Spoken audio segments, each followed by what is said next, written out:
Alors, je suis André Cicolella, je suis chimiste toxicologue et président du réseau Environnement Santé.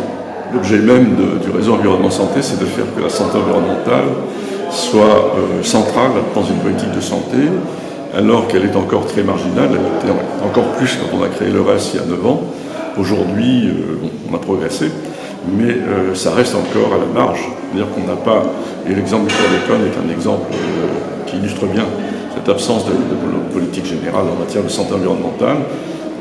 Il nous faut effectivement une stratégie nationale perturbateur endocrinien qui permet de s'attaquer à une des grandes causes de la croissance des maladies chroniques. La santé environnementale, c'est la réponse à la croissance des maladies chroniques dans le monde. C'est un effet majeur, une cause majeure, et ce constat est fait par l'OMS, qui parle d'épidémie mondiale de maladies chroniques.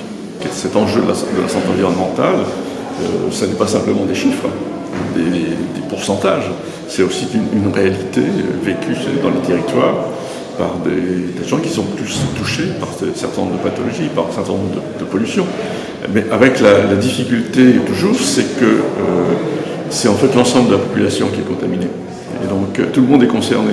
Quand je vois effectivement par exemple le fait que Paris se retrouve avec un taux de cancer du sein qui en fait le 2e pays au monde, si Paris était indépendant, mais Neuilly-sur-Seine a encore un taux supérieur.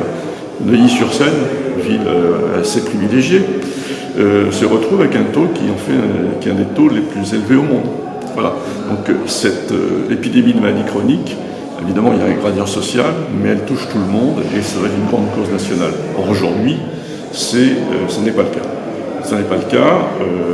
La France va signer la déclaration de l'Assemblée générale de l'ONU en septembre prochain, qui est la deuxième phase effectivement de la mobilisation de la communauté internationale sur ce sujet, mais on n'en parle pas. Donc il y a un problème, il faut effectivement mobiliser la société.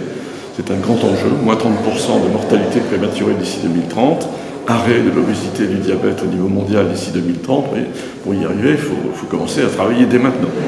Et aujourd'hui, on ne parle pas, ce qui montre bien que la vieille façon de penser des problèmes de santé est encore résiste, mais il y a une demande telle dans la société qu'aujourd'hui les choses sont en train de changer, c'est donc qu'il faut effectivement contribuer à accélérer ce mouvement.